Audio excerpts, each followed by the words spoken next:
இந்த கட்சி நீ உங்க ஒப்பனுக்கு பிறந்தல்ல, உங்க ஒப்பங்கிட்ட போய் கேட்டு பாரு. திமுக என்ன, ஐயா கலைஞர்னா என்ன.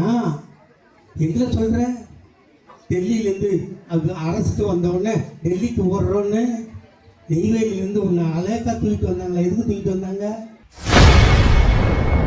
திமுக நிகழ்ச்சியில் பேசிய அக்கட்சியின் பேச்சாளர் சிவாஜி கிருஷ்ணமூர்த்தி தமிழக வெற்றிக் கழக தலைவர் விஜயை கடுமையாக விமர்சனம் செய்துள்ளார். நேற்று கட்சி ஆரம்பிச்சுட்டு முந்தானத்து பிகில் அடிச்சுட்டு கொடுக்குற காசை வாங்கிட்டு கொடுக்குறவங்களோட புரண்டுட்டு கொடுக்குற தண்ணியை குடிச்சிட்டு நேற்று வரைக்கும் தூங்கிட்டு அங்கிள்னா மாமா தானே, வயசில் பெரியவர் மாமா இல்லை. அப்போ நான் வயசில் பெரியவர், எனக்கு என்ன வேணாம மச்சான் மச்சான் மச்சான் கேட்டுக்க மச்சான். இந்த கட்சி நீ உங்கள் ஒப்பனுக்கு பிறந்தல்ல, உங்கள் ஒப்பங்கிட்ட போய் கேட்டு பாரு. திமுக என்ன, ஐயா கலைஞர்னா என்ன. எங்களை சொல்கிற டெல்லியிலேருந்து அது அரசுக்கு வந்தவுடனே டெல்லிக்கு ஓடுறோன்னு நெய்வேலியிலேருந்து உன்னை அலேக்கா தூக்கிட்டு வந்தாங்களா? எதுக்கு தூக்கிட்டு வந்தாங்க? அந்த கேஸ் என்னாச்சு?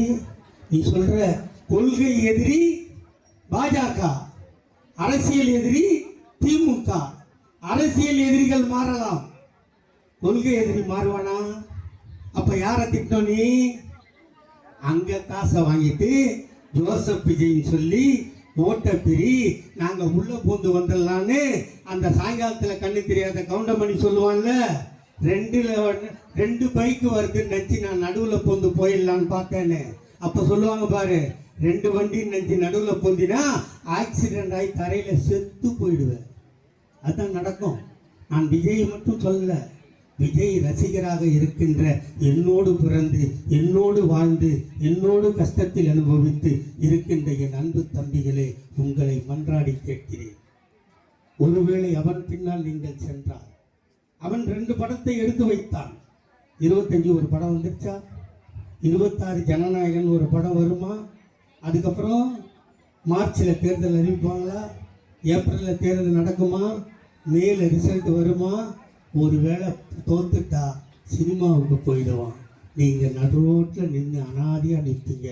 அந்த நிலையை மறக்க நீங்களும் தமிழர்கள் தான், நீங்களும் எண்ணில் ஒருவன் தான் என்பதை மட்டும் நினைத்து இந்த மக்களையும் மக்களையோடு சேர்ந்திருக்கின்ற வாடுகின்ற இனத்தையும் ஜனத்தையும் காக்க ஒரு கட்சி இந்தியாவில் ஒன்றென்றால் அது திமுகவை தவிர வேறு எந்த கட்சியும் இல்லை என்று நினைத்து 14 வயதில் கலைஞர் வந்தால் 12 வயதில். செய்திகளை உள்ளது உள்ளபடி தெரிந்து கொள்ள ரெஃப்ளெக்ட் நியூஸை சப்ஸ்கிரைப் பண்ணுங்க.